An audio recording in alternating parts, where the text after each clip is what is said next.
السلام عليكم ورحمة الله.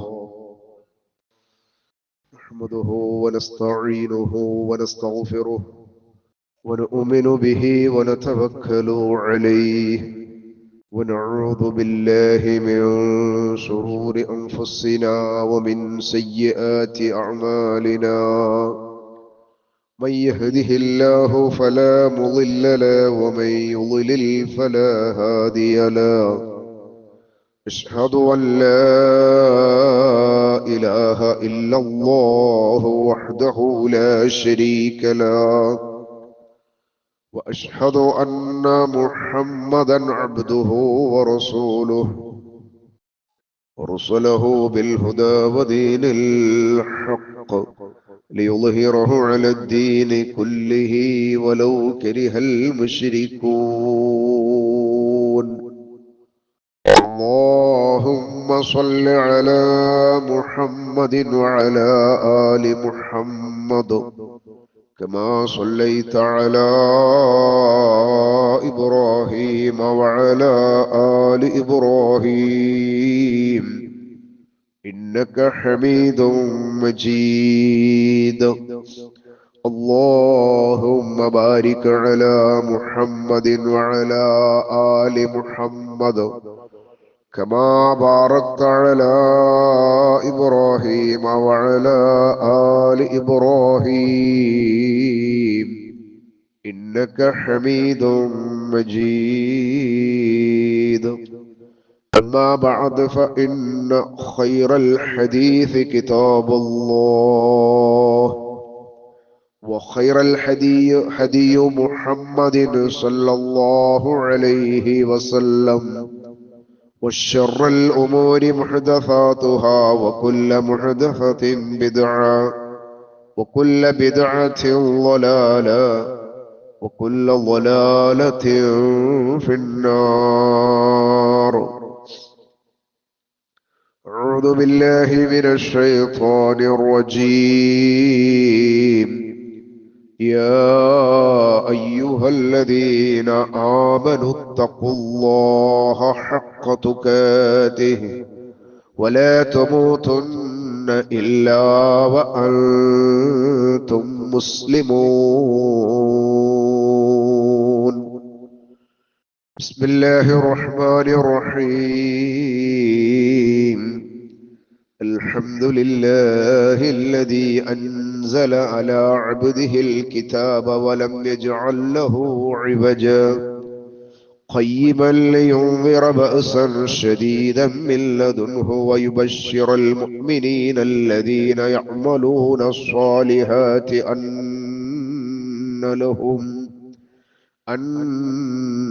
لهم أجرا حسنا ماكثين فيه أبدا وينذر الذين قالوا اتخذ الله ولدا.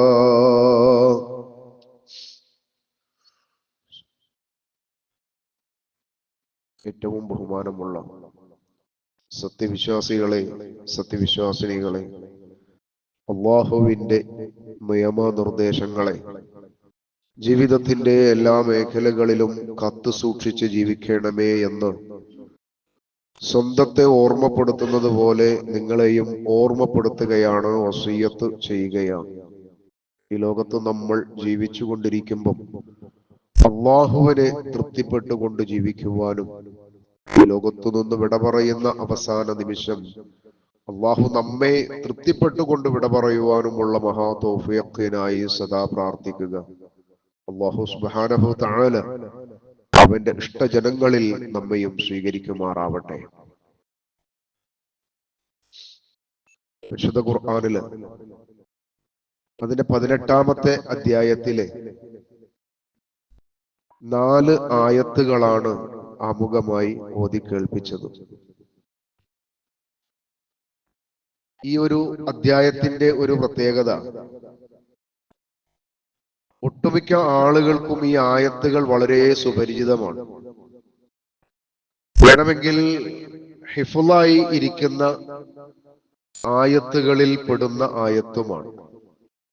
എല്ലാ വെള്ളിയാഴ്ച ദിവസവും ജുമാ നമസ്കാരത്തിന് മുമ്പ് പള്ളിയിൽ വരുന്ന ആളുകൾ ഈ ഒരു അധ്യായത്തെ പാരായണം ചെയ്യുക പണ്ട് മുതലേ പതിവായിട്ടുള്ള ഒരു കാര്യമാണ്. വളരെ ശ്രദ്ധേയമായ ഒരുപാട് സംഭവങ്ങൾ വിശദീകരിക്കുന്ന ഒരു അധ്യായം കൂടിയാണ് ഇത്. ഈ അധ്യായം ആരംഭിക്കുന്ന സമയത്ത് തന്നെ പറഞ്ഞു തുടങ്ങുന്ന കാര്യങ്ങൾ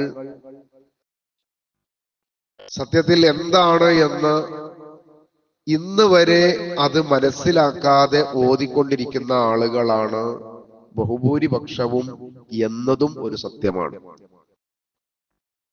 ഒരു 70 വയസ്സ് പ്രായം ലഭിച്ച ഒരു സഹോദരനെ സംബന്ധിച്ച് അദ്ദേഹത്തിന്റെ പ്രായപൂർത്തിയായി ജുമാ നമസ്കാരം നിർബന്ധമായി പള്ളിയിൽ ജുമാക്ക് പോവുക പതിവാക്കിയ ഒരാളെ സംബന്ധിച്ചിടത്തോളം അദ്ദേഹത്തിന്റെ ആയുസ്സിൽ എത്ര വെള്ളിയാഴ്ച കഴിഞ്ഞു പോയിട്ടുണ്ടാകുമെന്ന് കണക്ക് കൂട്ടിയാൽ ലഭിക്കും. അത്രയും വെള്ളിയാഴ്ചയിൽ എത്ര വെള്ളിയാഴ്ച പള്ളിയിൽ നേരത്തെ വന്നിരുന്ന് ഈ അധ്യായത്തെ ഒന്ന് ഓതിയിട്ടുണ്ട് എന്ന് ആലോചിച്ചാലും ഏറെക്കുറെയൊക്കെ നമുക്ക് ലഭിക്കും. എന്നാൽ ഈ പറഞ്ഞ ആയത്തുകളിൽ നിന്ന് അല്ലാഹു സുബ്ഹാനഹു തആല എന്താണ് നമ്മളെ ഓർമ്മപ്പെടുത്തുന്നത് എന്ന് ചോദിച്ചാൽ അതിനെക്കുറിച്ച് യാതൊരു ധാരണയും ഇല്ല എന്നതാണ് വലിയ ഒരു വിഭാഗം ആളുകളുടെയും മറുപടിയായി വരുന്നത്. എന്റെ പ്രിയപ്പെട്ട സഹോദരങ്ങളോട് സഹോദരിമാരോട് ആദ്യമായിട്ട് പറയാനുള്ളത്, നമ്മൾ നമ്മുടെ കാര്യം സുരക്ഷിതമാക്കുക എന്നതാണ്. അല്ലാഹു അങ്ങനെ തന്നെ പറയുന്നുണ്ട്. ഹിദായത്തിലായ ആളുകളോട് പറയുന്നുണ്ട്, നിങ്ങൾ നിങ്ങളുടെ കാര്യം ശ്രദ്ധിക്കുക എന്ന്. പരിശുദ്ധ ഖുർആനിൽ തന്നെ കാണാം അങ്ങനെ ശക്തമായിട്ടുള്ള അല്ലാഹുവിന്റെ ഒരു താക്കീത്. അപ്പൊ നമ്മൾ ഇത് പറയുമ്പോൾ നമ്മൾ ഓരോരുത്തരും നമ്മളെ കുറിച്ച് ഒരു ആലോചനയാണ് ഒന്നാമതായിട്ട് വേണ്ടത്. കാരണം നമ്മുടെ ഖബറിൽ നമ്മൾ എത്തിക്കഴിഞ്ഞാൽ പരലോകത്തേക്കുള്ള യാത്രയുടെ തുടക്കം അവിടെ നിന്ന് ആരംഭിക്കണം.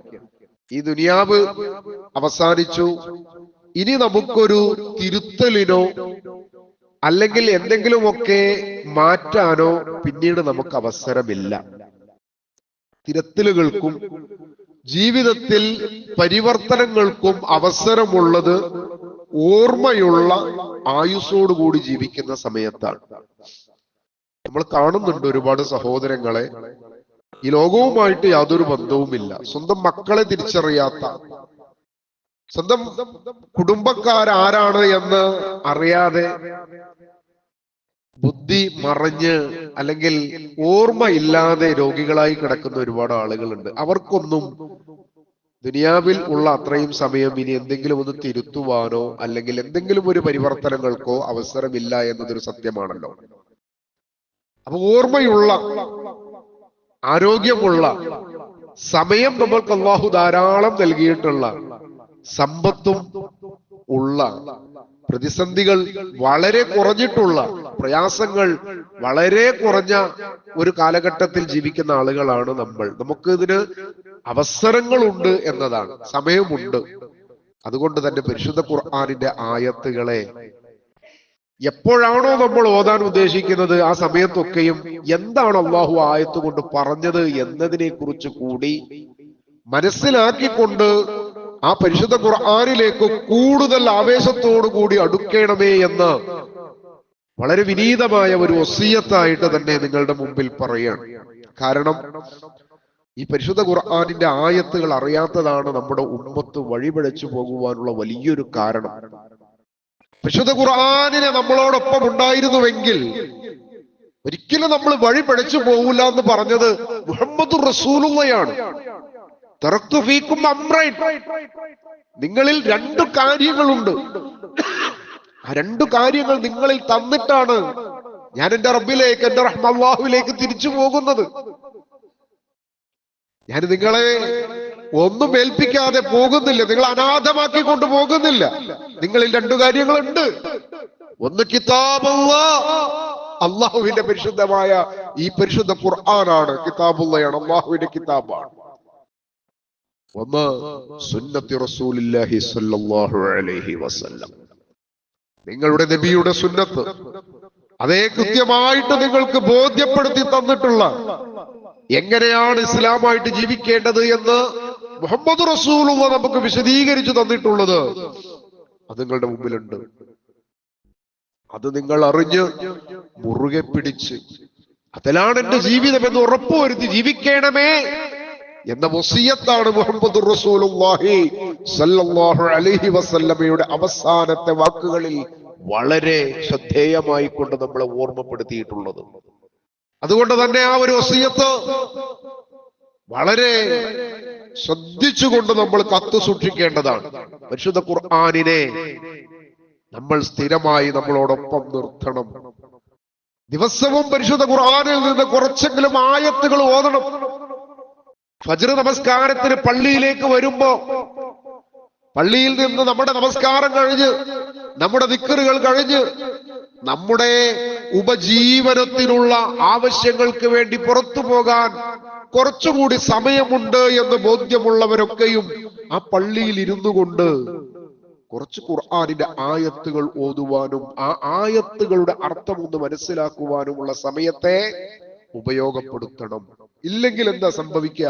ഇപ്പൊ നോക്കൂ, ഏറ്റവും ഉന്നതമായ അറിവുകൾ കൊണ്ട് വളരെയധികം ഉയർച്ചയിൽ നിൽക്കുന്ന ഒരു കാലഘട്ടത്തിലാണ് നമ്മൾ ജീവിക്കുന്നത്. നമുക്ക് ലഭിച്ച അത്ര അനുഗ്രഹം ഈ ഒരു നൂറ്റാണ്ടിന്റെ അവസാന ഭാഗത്ത് ജീവിക്കുന്ന മനുഷ്യർക്ക് ലഭിച്ച അത്ര അനുഗ്രഹം കഴിഞ്ഞുപോയ ഒരു ജനതക്ക് ലഭിച്ചിട്ടില്ല. എല്ലാം കൊണ്ടും ഇഷ്ടം പോലെ വസ്ത്രങ്ങൾ, അല്ലെ?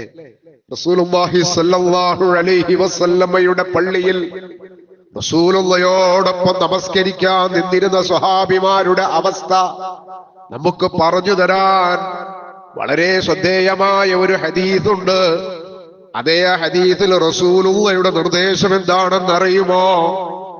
ആ റസൂലുള്ളാഹിന്റെ പള്ളിയിൽ പുരുഷന്മാരുടെ ബാക്കിൽ സഫുകളായി നിന്ന് നമസ്കരിക്കുന്ന സ്വഹാബ വനിതകളോട്, സ്ത്രീകളോടുള്ള റസൂലുള്ളാഹിയുടെ നിർദ്ദേശം എന്താണെന്ന് അറിയുമോ? സ്വഹാബിമാര് സുജൂദിൽ നിന്ന് എഴുന്നേറ്റതിനു ശേഷമേ സ്വഹാബ വനിതകളായ സ്ത്രീകള് സുജൂദിൽ നിന്ന് തല ഉയർത്തേണ്ടതുള്ളൂ.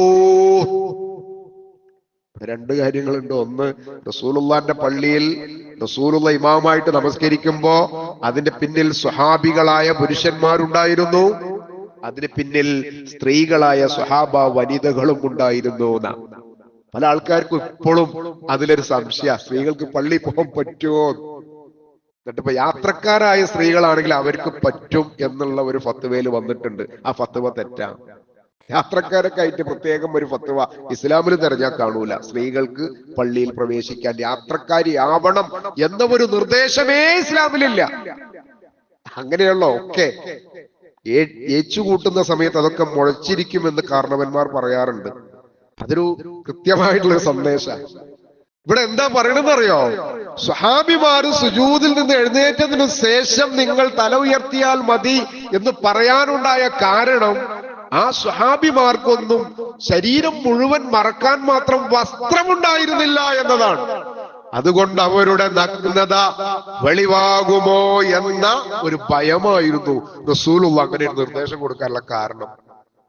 അപ്പൊ നമ്മുടെ കരളിന്റെ കഷ്ണങ്ങളായ ആ സ്വഹാബാക്കൾക്ക് അവരുടെ ജീവിതകാലത്ത് കാലിൽ ചെരുപ്പിടുവാനുള്ള സാഹചര്യം ഉണ്ടായിരുന്നില്ല. നഗ്നപാതരായിരുന്നു അധികം ആളുകളും. ചെരുപ്പ് ധരിക്കാൻ അവർക്ക് ഉണ്ടായിരുന്നില്ല. വേണ്ടുന്നത്ര വസ്ത്രം എന്ന് പറഞ്ഞാൽ ഉടുവസ്ത്രത്തിനൊരു മാറിയെടുക്കാനുള്ള മറുവസ്ത്രം ഉണ്ടായിരുന്നില്ല ഒരുപാട് ആളുകൾക്ക്. ഇന്ന് നമ്മളെ സംബന്ധിച്ചൊന്ന് ആലോചിച്ച് നോക്കുകയാണെങ്കിൽ നമുക്ക് നമ്മുടെ ഒക്കെ അവസ്ഥ, നമുക്ക് വസ്ത്രങ്ങൾ ഉണ്ടല്ലോ, അല്ലെ? ഭക്ഷണത്തിന് നമുക്ക് വല്ല ബുദ്ധിമുട്ടുണ്ടോ? ഇല്ല. എന്തിനാ പിന്നെ നമുക്ക് ബുദ്ധിമുട്ടുള്ളത്? ഒന്നിനുമില്ല. നമ്മൾ എങ്ങനെ റബ്ബിന്റെ കോടതിയിൽ നിന്നിട്ട് പറയാ, അല്ലാഹുവേ ഈ പരിശുദ്ധ ഖുർആന്റെ ആളുകൾ ഞങ്ങളായി, ഞങ്ങൾ മുസ്ലിങ്ങളായി, മുഹമ്മദ് റസൂലുള്ളാഹി ഞങ്ങൾക്ക് ഏൽപ്പിച്ചു തന്ന ഖുർആനും അവിടുത്തെ സുന്നത്തും ഞങ്ങളുടെ മുമ്പിൽ ഉണ്ടായിരുന്നു. പക്ഷേ അതൊന്ന് ഓർമ്മ കൊടുത്ത് അറിഞ്ഞുകൊണ്ടൊന്ന് വായിക്കുവാനോ മനസ്സിലാക്കുവാനോ ഞങ്ങൾക്ക് അവസരം ഉണ്ടായില്ല എന്നത് എന്തുപാധി വെച്ചിട്ട് അള്ളാന്റെ മുമ്പിൽ നമുക്ക് പറയണ്ടാവുക? ഇന്നൊരു കാരണം കൊണ്ട് എന്ന് പറയാൻ അതുണ്ടാവൂല. അതുകൊണ്ട് തന്നെ സഹോദരങ്ങളെ, വളരെ ശ്രദ്ധിക്കേണ്ടുന്ന ഒരു കാര്യമാണ്, ഖുർആനിലേക്കുള്ള നമ്മുടെ ശ്രദ്ധ എപ്പോ കുറയുന്നുവോ അപ്പോഴൊക്കെയും ജാഹിലിയത്ത് ആ സമുദായത്തിന് മേൽ കടന്നു കയറും. ജാഹിലിയത്ത് കടന്നു കയറിയാൽ അവർക്ക് യഥാർത്ഥ ഇസ്സത്ത് നഷ്ടപ്പെടും. ഇസ്ലാമിന്റെ ഇസ്സത്ത് അവരിൽ നിന്ന് ബഹുദൂരം അകന്നു പോകും. അതുകൊണ്ടാണ് മുഹമ്മദ് റസൂലുള്ളാഹി സ്വല്ലല്ലാഹു അലൈഹി വസല്ലം എപ്പോഴും പ്രാർത്ഥിച്ചിരുന്നു, അല്ലാഹുവേ എന്റെ ഹൃദയത്തെ നീ നിന്റെ ദീനിൽ ഉറപ്പിച്ചു നിർത്തേണമേ. അല്ലാഹുമ്മ സബ്ബിത് ഖൽബി അലാ ദീനി. അല്ലാഹുവേ ദീനിൽ ഉറച്ചു നിൽക്കുന്ന ഹൃദയമാക്കി തരണമേ. നോക്കൂ, ഈ കഴിഞ്ഞ നമ്മൾ ജീവിച്ചിരിക്കുന്ന ഈ കാലഘട്ടത്തിൽ കഴിഞ്ഞ ആഴ്ച നമ്മുടെ സഹോദരങ്ങളായ മുസ്ലിം സുഹൃത്തുക്കള് അവര് നബിദിന ആഘോഷം എന്ന പേരിൽ സംഘടിപ്പിച്ച ഒരു പരിപാടിയിൽ ഒരു പോസ്റ്റർ പ്രദർശനം, ഒരു കമാനത്തിന്റെ പുണ്യ റബീഇന് സ്വാഗതം എന്ന് പറഞ്ഞുണ്ടാക്കിയ വലിയൊരു കവാടത്തിന്റെ സൈഡിൽ അതിന്റെ ആ ചെരുവിൽ ഒരു പോസ്റ്റർ, ഒരു 4 വരി കവിത എഴുതി വെച്ചു. ഈ കവിത കഴിഞ്ഞുപോയ നാരായണ ഗുരു എന്ന് പറയുന്ന ഒരു മനുഷ്യൻ, അദ്ദേഹം പറഞ്ഞ കവിതയാണ്. അദ്ദേഹത്തിൻ്റെതാണ് ഈ വരികൾ. അദ്ദേഹത്തിന് ഈ വരികൾ പറയുന്നതിന് പ്രത്യേകം വിലക്കൊന്നുമില്ല. അദ്ദേഹം മുഹമ്മദ് റസൂലുള്ളയെ കുറിച്ച് പുകഴ്ത്തി പറഞ്ഞതാണ്. പക്ഷെ ആ പുകഴ്ത്തൽ മുസ്ലിങ്ങൾക്ക് പറ്റൂല. എന്താ കാരണം? ആ വരികൾ നിങ്ങളൊന്ന് ശ്രദ്ധിച്ചു നോക്കൂ. ആ നമ്മുടെ സഹോദരങ്ങൾ പുണ്യ റബീഇന് സ്വാഗതം എന്ന് പറഞ്ഞ് പ്രദർശിപ്പിച്ച പോസ്റ്ററിൽ കൊടുത്ത വരികളിൽ ഇങ്ങനെയാണ്: പുരുഷാകൃതി പൂണ്ട ദൈവമോ, പുരുഷാകൃതി പൂണ്ട ദൈവമോ. ആര്? മുഹമ്മദ് നബി ദൈവമാണോ? അതല്ല. നരദിവ്യാകൃതി പൂണ്ട ധർമ്മമോ, പരമേശ്വര പവിത്ര പുത്രനോ.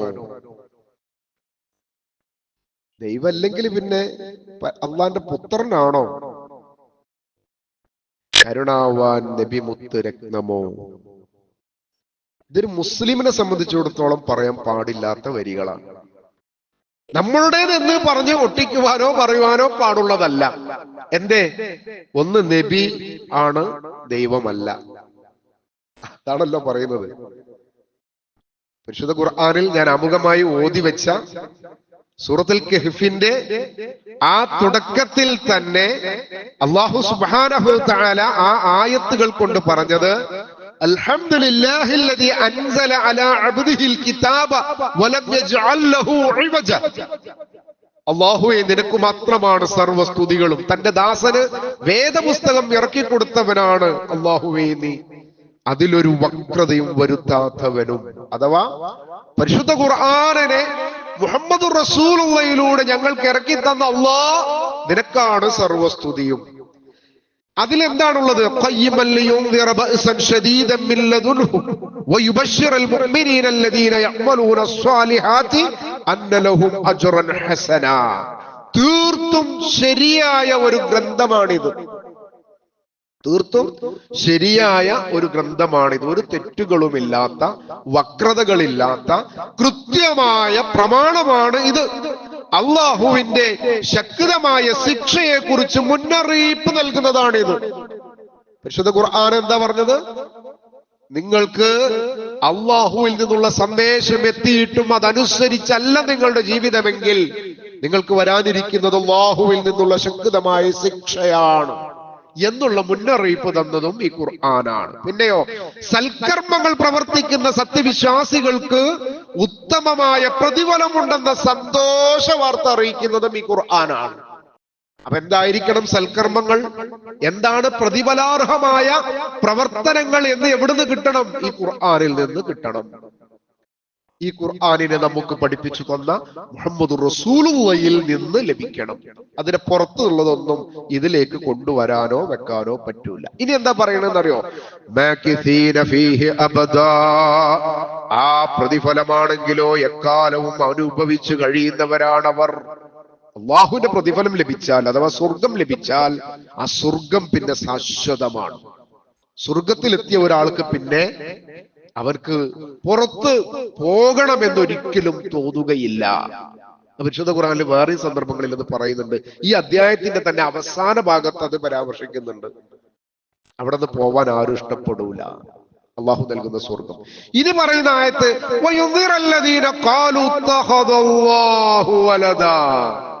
എന്തിനാണ് ഈ ഖുർആന്? ഈ ഖുർആൻ അള്ളാഹു ഒരു പുത്രനെ സ്വീകരിച്ചിരിക്കുന്നു എന്ന് വാദിക്കുന്നവരെ താക്കീത് ചെയ്യാനുള്ളതാണ് ഈ പുസ്തകം. ഇത് ഓതിക്കൊണ്ടിരിക്കുന്ന ആളുകൾ ഈ മുഹമ്മദ് നബി അള്ളാന്റെ പുത്രനാണോ എന്ന ചോദ്യം അവര് വെക്കുമ്പോ എന്തോ ഒരു വലിയ ഒരു സംഗതി ആയിട്ടാണ് ഇത് പ്രചരിപ്പിക്കുന്നത്. മുഹമ്മദ് റസൂലുള്ളാഹി സ്വല്ലല്ലാഹു അലൈഹി വസല്ലം അവിടുന്ന് പറഞ്ഞു, അതേ ഉമർ ഖത്താബ് റളിയല്ലാഹു അൻഹുവിൽ നിന്ന് വളരെ ശക്തമായി കൊണ്ട് തന്നെ ആ ഹദീസിനെ ഇമാം ബുഖാരി റഹ്മഹുല്ലാഹ് നമുക്ക് പറഞ്ഞു തരാണ്. ഉമർ റളിയല്ലാഹു അൻഹു പറയാണ്, മുഹമ്മദ് റസൂലുള്ള പറഞ്ഞതായിട്ട് ഞാൻ കേട്ടിട്ടുണ്ട്. എന്താ അവിടുന്ന് പറഞ്ഞത് എന്നറിയുമോ? ലാ തുതുറൂനി കമാ അത്റത്തുൻ നസാറാ ഈസ ഇബ്നു മറിയം ഇന്നമാ അന അബ്ദു ഫഖൂലൂ അബ്ദുല്ലാഹി വറസൂലുഹു. എന്താ പറഞ്ഞത്? സഹോദരങ്ങളെ, നിങ്ങൾ ഒരു കാരണവശാലും എന്നെ അഥവാ മുഹമ്മദ് റസൂലുള്ളയെ ഈസാ നബിയുടെ ജനത ഈസാ നബിയെ കൊണ്ട് പറഞ്ഞു പുകഴ്ത്തിയതുപോലെ എന്നെ നിങ്ങൾ പറഞ്ഞു അതിനു വിടരുത്. എന്താ ഈസാ നബിയുടെ ജനത ഈസാ നബിയെ കൊണ്ട് പറഞ്ഞത്? അള്ളാഹുവിന്റെ പുത്രനാണെന്ന് പറഞ്ഞു. അള്ളാഹുവിന്റെ പുത്രനാണെന്ന് പറഞ്ഞു. ആ പറയരുത് എന്ന് പറഞ്ഞ മുഹമ്മദ് റസൂലുള്ളയുടെ അനുയായികളാ ഇപ്പൊ ചോദിക്കുന്നത്, മുഹമ്മദ് അള്ളാന്റെ പുത്രനാണോ?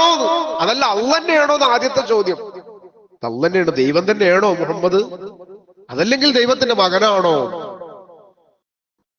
എന്തുകൊണ്ടാണ് ഇങ്ങനെ അതിര് വിട്ടുപോകുന്നത്, ദീനിൽ നിന്ന് പുറത്തു പോകുന്നത്? അല്ലാഹു സുബ്ഹാനഹു തആല നസാറാക്കളോട് പറഞ്ഞ ചില സന്ദർഭങ്ങളുണ്ട്. അല്ലാഹു പറഞ്ഞു നസാറാക്കളോട്, യാ അഹ്ലൽ കിതാബിന്റെ ആളുകളോട് അവരെ വിളിച്ചുകൊണ്ട് പറഞ്ഞു. പരിശുദ്ധ ഖുർആനിലെ സൂറത്ത് നിസായിലെ അതിന്റെ അവസാന ഭാഗത്ത് 171-ാമത്തെ വചനത്തില് അല്ലാഹു സുബ്ഹാനഹു തആല ഇങ്ങനെ പറയാം, യാ അഹ്ലൽ കിതാബ് യാ അഹ്ലൽ കിതാബി ലാ തഗ്ലൂ ഫീ ദീനിക്കും വലാ തഖൂലൂ അലല്ലാഹി ഇല്ലൽ ഹഖ്. ഓ അഹ്ലുൽ കിതാബിന്റെ ആളുകളെ, വേദപുസ്തകത്തിന്റെ ആളുകളെ അഥവാ ക്രിസ്ത്യാനികളെ വിളിച്ചുകൊണ്ട് അള്ളാഹു പറയാണ്, നിങ്ങള് ഒരിക്കലും നിങ്ങൾ അതിരു കവിയരുത്. പറഞ്ഞു നിങ്ങൾ പിടുത്തം വിടരുത്. നിങ്ങൾ അള്ളാഹുവിന്റെ മേൽ ഇല്ലാത്ത കാര്യങ്ങളും പറയരുത്. ഹക്കല്ലാത്ത കാര്യം അള്ളാഹുവിന്റെ പേരിൽ നിങ്ങൾ പറയരുത്. ഇന്നമൽ മസീഹു ഈസ ഇബ്നു മറിയം, തീർച്ചയായിട്ടും മസീഹ് ഈസ ഇബ്നു മറിയം മറിയമിന്റെ പുത്രനാണ്. അതുകൊണ്ട് നിങ്ങള് പറയണം, എന്താ പറയേണ്ടത്? റസൂലുള്ളാഹി വകലിമതുഹു അൽഖാഹാ ഇലാ മറിയമ വറൂഹും മിൻഹു. മറിയമിന്റെ മകൻ മസീഹ് ഈസ അല്ലാഹുവിന്റെ ദൂതനും മറിയമിലേക്ക് അവൻ ഇട്ടുകൊടുത്ത തന്നെ വചനവും മാത്രമാണ്. അള്ളാന്റെ പുത്രനല്ല ഈസ, മറിയമിന്റെ പുത്രനാണ്. അങ്ങനെ പറയാൻ പാടുള്ളൂ. നിങ്ങൾ സ്നേഹം കൂടിയിട്ട് അള്ളാന്റെ പുത്രനാക്കുകയാണ്. സ്നേഹം കൂടിയതാണ്, കുറഞ്ഞതല്ല. ഇവിടെയും സ്നേഹം കൂടി. റസൂലുള്ളാഹിനോടുള്ള ഹുബ്ബ് എങ്ങനെയാക്കാന്ന് പറഞ്ഞപ്പോ നബിൻ എങ്ങനെ കൂടി കിടന്നോട്ടെ എന്ന് വിചാരിച്ചിട്ട് പാടില്ല. എന്തുകൊണ്ട് പാടില്ല? അങ്ങനെ പറയാൻ പാടില്ല എന്ന് ഖുർആന്റെ നിർദ്ദേശമുണ്ട് എന്ന് അറിയാത്തത് കൊണ്ട് സംഭവിക്കുന്നതാണ്. അത് അറിഞ്ഞുകൊണ്ട് സംഭവിക്കുന്നതാണോ? ധിക്കാരം കാണിച്ചതാണോ? അല്ല. എന്റെ സഹോദരങ്ങൾ, ധിക്കാരം കാണിച്ചതല്ല, അവർ അതിരുവിട്ടതാണ്. എന്തു ആവാന്ന് ഉസ്താദുമാര് പറഞ്ഞു, അവരെന്തുകൊണ്ടായി, അതുണ്ടായത്. ഇവിടെ അള്ളാഹു വളരെ കൃത്യമായിട്ട് എന്താ പറഞ്ഞെന്നറിയോ? വലാ തഖൂലു സലാസ, നിങ്ങൾ 3 എന്ന് പറയല്ലേ, 3 ഉണ്ട് എന്ന് പറയല്ലേ. ക്രൈസ്തവരോട് പറയാണ്, പിതാവും പുത്രനും പരിശുദ്ധാത്മാവും എന്ന വർത്തമാനം പറയല്ല. അങ്ങനെ ഒന്നുമില്ല. അങ്ങനെ നിങ്ങൾ പറയരുത്. നിങ്ങൾ എന്താ പറയേണ്ടത്? നിങ്ങൾ പറയേണ്ടത് വലാ തഖൂലു സലാസ ഇൻതഹു ഖൈറൻ ലക്കും, ഇന്നമല്ലാഹു ഇലാഹു വാഹിദ്, തീർച്ചയായിട്ടും അല്ലാഹു എന്നത് അവൻ ഇലാഹ്, അവൻ ഒരുത്തൻ മാത്രമാണ്, ഒരുവൻ മാത്രമാണ്. സുബ്ഹാനഹു, അവൻ എത്രയോ പരിശുദ്ധനാണ്. അൻ യകൂന ലഹു വലദുൻ ലഹു മാ ഫിസ് സമാവാതി വമാ ഫിൽ അർദ്, ഒരു പുത്രനെ സ്വീകരിക്കുക എന്നതിൽ നിന്ന് അവൻ എത്രയോ പരിശുദ്ധനാണ്. ആകാശങ്ങളിലോ ഭൂമിയിലോ നിങ്ങൾ ഈ പറയുന്നത് പോലെ അവനൊരു പുത്രനുമില്ല. അതൊരു സങ്കല്പമാണ്, അത് തെറ്റാണ്, അതിരു വിട്ടതാണ്. അതുകൊണ്ട് വകഫാ ബില്ലാഹി വകീല, നിങ്ങൾക്ക് എല്ലാ കാര്യങ്ങൾക്കും നിങ്ങളുടെ കാര്യങ്ങൾ മുഴുവനും ഏൽപ്പിക്കാൻ, കൈകാര്യങ്ങൾ മുഴുവനും നിർവഹിച്ചു തരാൻ കൈകാര്യകർത്താവായി അള്ളാഹു മാത്രം മതി എന്ന് പറയണം. അള്ളാഹു മതി എന്ന് പറയണം, അള്ളാഹു പോരാ എന്ന് പറയരുത്. അള്ളാഹുവിന്റെ പുത്രനാണെന്ന് പറഞ്ഞാൽ അതിരു വിടരുത്. ഇവിടെയാണ് മുഹമ്മദ് റസൂലുള്ള പറയുന്നത്, ഈസയുടെ ജനത ഈസയെ പറഞ്ഞു പുകഴ്ത്തിയതുപോലെ നിങ്ങൾ എന്നെ പറഞ്ഞു പുകഴ്ത്തരുത്. ഫഖൂലു, നിങ്ങൾ എന്നെ കുറിച്ച് പറയണം അബ്ദുല്ലാഹ്, അള്ളാഹുവിന്റെ ദാസനാണ്, വറസൂലു, അള്ളാഹുവിന്റെ റസൂലാണ്. അങ്ങനെ പറയാൻ പാടുള്ളൂ. സഹോദരങ്ങളെ, എത്രയോ ദിവസം ഈ ഒരു കമാനം, ഈ ഒരു ബോർഡ് വെച്ച സ്ഥലത്തിലൂടെ, അതിന്റെ തൊട്ട ബാക്കിലാണ് മദ്രസ. ഒരുപാട് ഉസ്താദുമാർ കുട്ടികളെ പഠിപ്പിക്കുന്ന ആളുകൾ ഈ ബോർഡ് കണ്ടിട്ട് അങ്ങോട്ട് പോവുള്ളൂ, ആ മദ്രസയിലേക്ക് പോകുന്നു. എത്ര ആളുകൾ, ഒരു ബസ് സ്റ്റോപ്പിന്റെ അടുത്താണ്, അതുകൊണ്ട് ധാരാളം ആളുകൾ ഇറങ്ങുകയും കയറുകയും, ബസ്സിൽ തന്നെ ധാരാളം ആളുകൾ യാത്ര ചെയ്യുമ്പോഴൊക്കെ ഇത് കാണുമല്ലോ. ഏതെങ്കിലും ഒരു മനുഷ്യൻ, സമസ്തയിൽപ്പെട്ട ഒരാള് അത് നമുക്ക് വെക്കാൻ പാടില്ല കേട്ടോ, അതവിടുന്ന് എടുക്കണം എന്ന് പറഞ്ഞിട്ടില്ല. ഇടപെട്ട് ഈ കാര്യങ്ങൾ ബോധ്യപ്പെടുത്തിയതിനു ശേഷമാണ് അത് അവിടുന്ന് നീക്കം ചെയ്തത്. ഞാൻ ചോദിച്ചു, എത്ര ഉസ്താദുമാര് കണ്ടു ഇത്? ഇതൊക്കെ ആരും ഇത് പറഞ്ഞെന്നില്ലേ? ആരും പറഞ്ഞെന്നില്ലേ? ഇത് വലിയ അബദ്ധമാണ്. അള്ളാഹുവിനൊരു പുത്രനോ? അത് മുഹമ്മദ് റസൂലുള്ളയെ പറ്റിയിട്ടോ?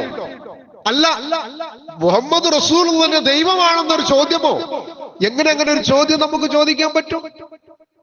ആയതുകൊണ്ട് സഹോദരങ്ങളെ, സ്നേഹമാണ്, സ്നേഹപ്രകടനമാണെന്ന് പറഞ്ഞുകൊണ്ട് അതിരു വിട്ടുകൊണ്ടുള്ള ഈ മുഴുവൻ പ്രവൃത്തികളും നമുക്ക് നരകം മാത്രമാണ് സമ്മാനിക്കുന്നത് എന്ന് വളരെ വിനീതമായി നമ്മുടെ സഹോദരങ്ങളോട്, നമ്മുടെ സുഹൃത്തുക്കളോടൊന്ന് പറഞ്ഞു കൊടുക്കാൻ നമുക്ക് ഓരോരുത്തർക്കും കഴിയണം. ഓരോരുത്തർക്കും കഴിയണം. എന്തേ?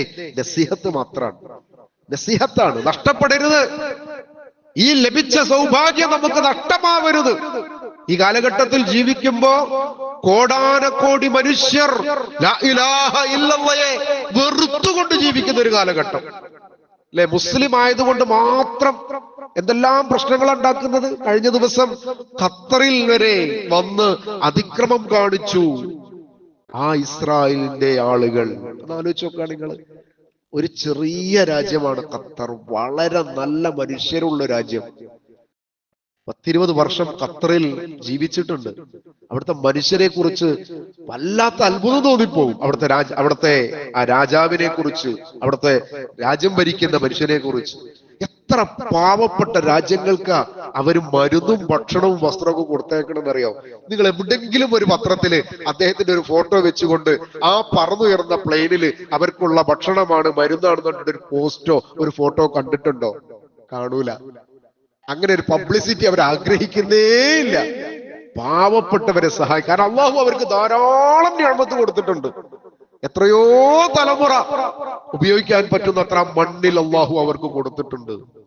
ആ കിട്ടിയതിനെ അവർ മറന്നിട്ടില്ല. ധാരാളമായിട്ട് ധർമ്മം ചെയ്യുന്ന ഒരു രാജ്യമാണ് ഖത്തർ എന്ന് പറയുന്നത്.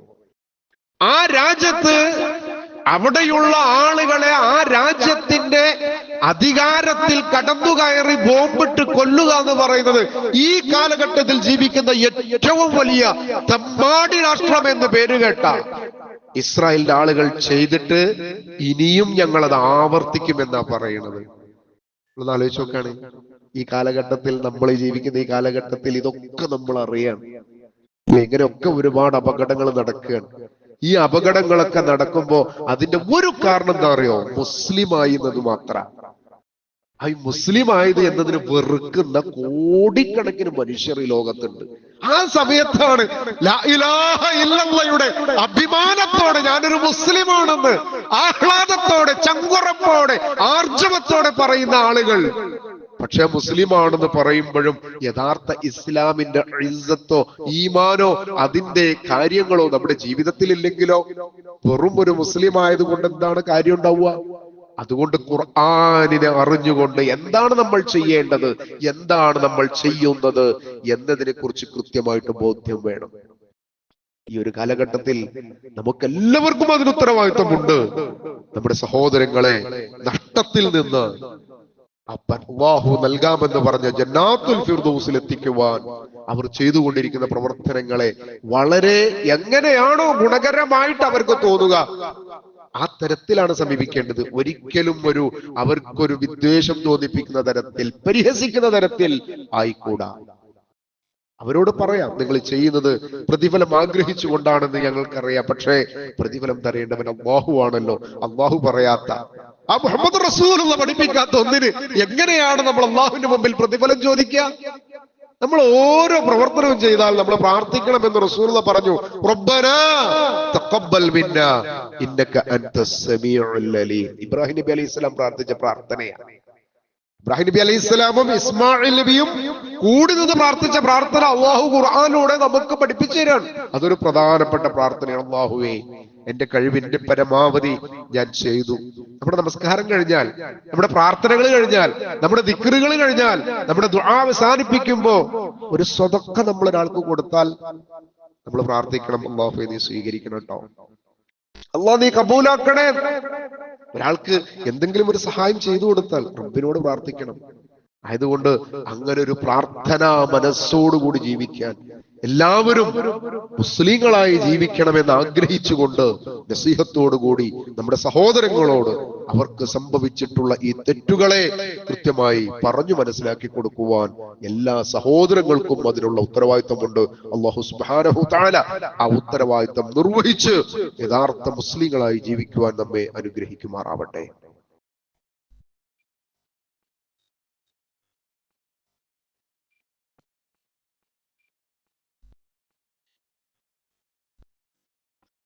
അൽഹംദുലില്ലാഹ് الذي هدانا لهذا وما كنا لنهتدي لولا أن هدانا الله.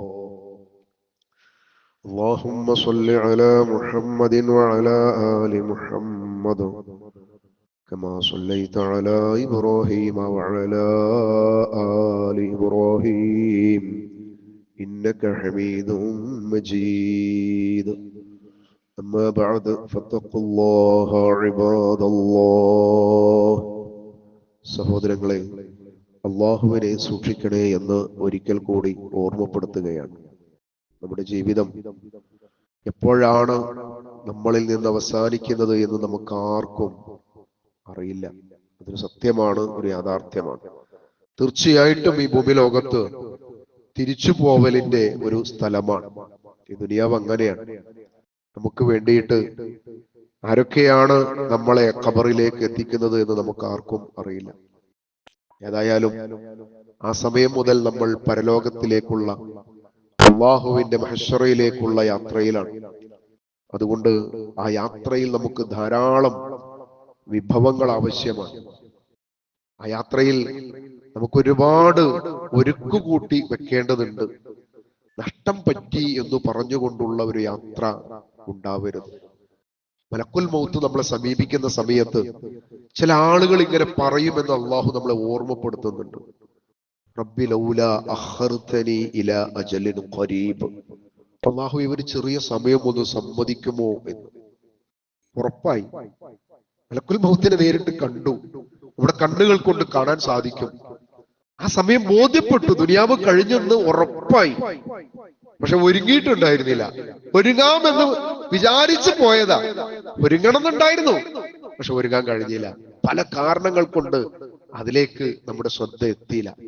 ഈ പരിശുദ്ധ ഖുർആനിനെ ഒന്ന് കണ്ണുകൾക്ക് കാഴ്ച നൽകിയ തമ്പുരാന്റെ ആ മഹാനുഗ്രഹം, അള്ളാഹുവിന്റെ ഈ ആയത്തുകൾ, അള്ളാഹുവിന്റെ വർത്തമാനങ്ങൾ അതൊന്ന് കണ്ണുകൊണ്ട് കണ്ട് ഓതി അതിന്റെ അർത്ഥം ഒന്ന് മനസ്സിലാക്കി ജീവിതത്തിൽ ഒരുപാട് പരിവർത്തനങ്ങൾ ഉണ്ടാക്കണമെന്ന് ആഗ്രഹിച്ചിട്ടുണ്ട്.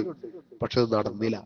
അപ്പൊ ചോദിക്കുകയാണ് റബ്ബിനോട്, റബ്ബി ലൗലാ അഖർതനി ഇലാ അജലിൻ ഖരീബ്. പടച്ചോനെ, ഒന്ന് ഒരു സമയം ഒന്ന് ഒഴിവാക്കി തരുമോ എന്നൊരു ചോദ്യം ചോദിക്കുമെന്നുള്ള പറയാം. വലൻ യുഅഖിറല്ലാഹു നഫ്സൻ ഇദാ ജാഅ അജലുഹാ. നമുക്ക് അള്ളാഹു ഈ ദുനിയാവിൽ അനുവദിച്ചിട്ടുള്ള സമയമായി കഴിഞ്ഞാൽ ഈ ചോദ്യം കൊണ്ട് അള്ളാഹു നമുക്കൊരു അവസരം തരൂല. അതുകൊണ്ട് അങ്ങനെ ചോദിക്കുന്നവരുടെ കൂട്ടത്തിൽ അള്ളാഹു നമ്മളെ പെടുത്താതിരിക്കട്ടെ. കാരണം അതൊരു വലിയ നഷ്ടമാണ്. ഒരുങ്ങാത്ത അങ്ങനെ ഒരു അവസരം ചോദിക്കുക എന്നത് അങ്ങനെ ഉണ്ടാവരുത്. അള്ളാഹു നമ്മെ കാത്തുരക്ഷിക്കുമാറാവട്ടെ. ജീവിതത്തിൽ സൽക്കർമ്മങ്ങൾ കൊണ്ട് സ്വർഗം ലഭിക്കുന്ന മഹാസൗഭാഗ്യവാന്മാരിൽ അള്ളാഹു നമ്മെ ചേർക്കുമാറാവട്ടെ. നമ്മുടെ പ്രവർത്തനങ്ങളിൽ അറിയാത്തതിന്റെ പേരിൽ സംഭവിച്ചു പോയ എല്ലാ പാപങ്ങളും അള്ളാഹു നമുക്ക് പുറത്തു മാഫാക്കി തരുമാറാവട്ടെ. നമ്മളിൽ നിന്ന് രോഗികളായ ഒരുപാട് സഹോദരങ്ങളുണ്ട്. അവർക്ക് ചികിത്സകൾ നടന്നുകൊണ്ടിരിക്കുന്നുണ്ട്. അള്ളാഹു അവരുടെ ചികിത്സ, അവരുടെ പരിപൂർണ രോഗശമനത്തിന് എളുപ്പമാക്കി കൊടുക്കുമാറാവട്ടെ. ആരോഗ്യത്തോടുകൂടി ആയുസ്സുകളുള്ള അള്ളാഹുവിന്റെ മാർഗത്തിൽ വളരെ ഇസ്സത്തോടുകൂടി ജീവിക്കുന്ന മുസ്ലിങ്ങളിൽ അള്ളാഹു നമ്മെ എല്ലാവരെയും ചേർക്കുമാറാവട്ടെ. اللهم اغفر للمؤمنين والمؤمنات والمسلمين والمسلمات الأحياء منهم الأموات إنك مجيب الدعوات يا قاضي الحاجات. اللهم ربنا تقبل منا إنك أنت السميع العليم وتب علينا إنك أنت التواب الرحيم واغفر لنا يا غافر المذنبين آمين برحمتك يا أرحم الراحمين.